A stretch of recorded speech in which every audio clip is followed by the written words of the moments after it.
क्या होर्मुज जल डमरू मध्य में मतलब स्ट्रेट ऑफ होर्मुज में एक नया युद्ध छिड़ने वाला है?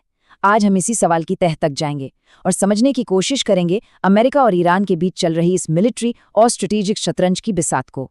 सोर्स के एनालिसिस के आधार पर चलिए देखते हैं कि इस हाई स्टेक्स खेल में कौन क्या चाल चल रहा है। अमेरिका इस तनावपूर्ण इलाके में 5,000 मरीन भेज रहा है। अब देखिए, ये सिर्फ एक आंकड़ा नहीं है। सोचिए, एक छोटे अत्याधुनिक हथियारों से लैस शहर को सीधे संघर्ष के केंद्र में उतारने जैसा है, जो इस टकराव की गंभीरता को साफ साफ दिखाता है। तो इस टकराव की पूरी तस्वीर समझने के लिए चलिए सबसे पहले अमेरिका की ताकत को समझते हैं, वो बेजोड़ शक्ति जो वो अपने 9 सैनिक बेड़े के जरिए दिखा रहा है। ये सिर्फ जहाज नहीं है, बल्कि समंदर पर तैरते हुए किले हैं।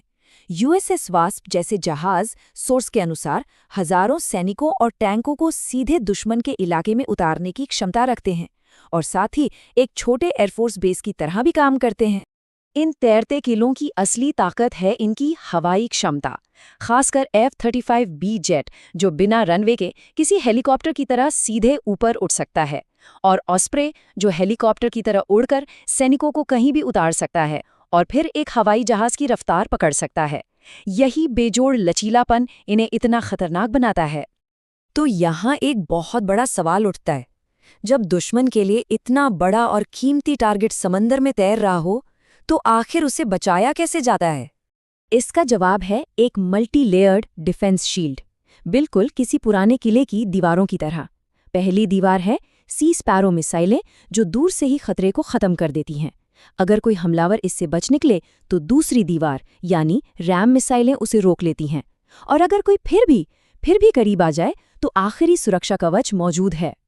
और ये आखिरी सुरक्षा कवच है फैलिंग्स CIWS। ये जो संख्या है 6000, ये इसके द्वारा 1 मिनट में दागी जाने वाली गोलियों की संख्या है।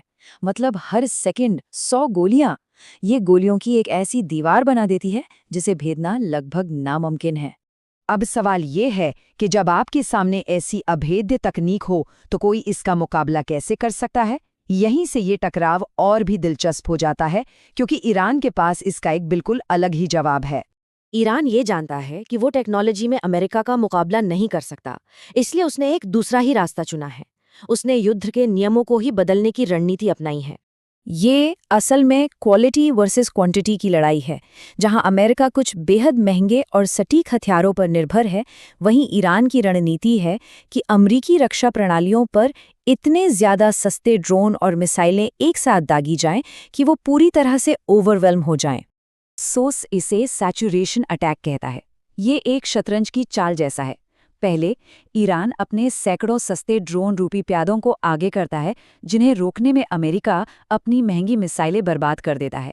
जब रक्षा कवच कमजोर पड़ जाता है, तब असली ज्यादा शक्तिशाली मिसाइलों से हमला किया जाता है। लेकिन ये लड़ाई सिर्फ इन युद्धपोतों तक ही सीमित नहीं है। इसका असर पूरी दुनिया की अर्थव्यवस्था पर पड़ सकता है, क्योंकि अब लड़ाई का मैदान बहुत बड़ा हो गया है। इस संघर्ष के केंद्र में है होर्मुज जल डमरू मध्य। ये एक संकरा समुद्री रास्ता है जो एक तरह से दुनिया की अर्थव्यवस्था की जीवन रेखा है। जैसा कि ये चार्ट दिखा रहा है, दुनिया का लगभग 1/4 तेल इसी अकेले रास्ते से होकर गुजरता है। अगर ईरान इसे बंद कर देता है तो पूरी दुनिया में तेल की कीमतें आसमान छूने लगेंगी और वैश्विक अर्थव्यवस्था संकट में आ सकती है। और ईरान की धमकी सिर्फ होर्मुज तक ही सीमित नहीं है। सोर्स के अनुसार उसकी सबसे बड़ी धमकी है पड़ोसी अरब देशों के डीसैलिनेशन प्लांट्स पर हमला करना। ये वो प्लांट है जो समुद्री पानी को पीने लायक बनाते हैं, और UAE, सऊदी अरब जैसे देशों की पूरी आबादी इन्हीं पर निर्भर है। इन पर हमला मतलब इन देशों में जिंदगी को ठप कर देना। हाल की कुछ घटनाओं से ऐसा लगता है कि ये संघर्ष अब एक नए और कहीं ज्यादा खतरनाक मोड़ पर पहुंच चुका है, जहां से वापसी शायद मुमकिन न हो। सोर्स के अनुसार ईरान ने एक लगभग अविश्वसनीय काम कर दिखाया है। उसने अमेरिका के 2 सबसे घातक लड़ाकू विमानों F-15 ईगल और A-10 वॉर्थहॉग को मार गिराया है। अगर ये सच है तो ये अमेरिकी वायुसेना की श्रेष्ठता पर एक बहुत बड़ा सवालिया निशान है। तो ये हुआ कैसे? कथित तौर पर ईरान ने गर्मी का पीछा करने वाली यानी हीट सीकिंग मिसाइलों का इस्तेमाल किया। ये मिसाइलें लड़ाकू जेट के इंजन से निकलने वाली जबरदस्त गर्मी को पहचान कर उसका पीछा करती है। ये एक बिल्ली और चूहे का हाई-टेक खेल है। जेट का इंजन आग के गोले की तरह गर्मी फेंकता है।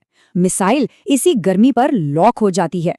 अब बचने के लिए पायलट फ्लेयर्स छोड़ता है, जो मिसाइल को धोखा देने के लिए छोटे-छोटे गर्म पटाखे होते हैं। लेकिन सोर्स बताता है कि ईरान की मिसाइलें इतनी आधुनिक हैं कि वे इन छोटे फ्लेयर्स और बड़े विमान के फर्क को समझकर सीधे लक्ष्य को भेज सकती हैं। लेकिन यहाँ एक और भी बड़ा खतरा छिपा है। सोर्स एक बेहद गंभीर चेतावनी देता है। अगर ये टकराव किसी तरह रुक भी जाता है तो ईरान, चीन, रूस और उत्तर कोरिया की मदद से सिर्फ 6 महीने के अंदर परमाणु बम बना सकता है।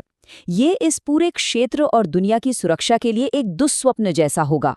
तो अंत में ये हमें एक बड़े सवाल के साथ छोड़ जाता है। जब एक तरफ महंगी हाईटेक तकनीक हो और दूसरी तरफ सस्ते हथियारों की भारी तादाद, तो आधुनिक युद्ध का नतीजा आखिर क्या तय करता है? टेक्नोलॉजी, रणनीति या सिर्फ संख्या बल?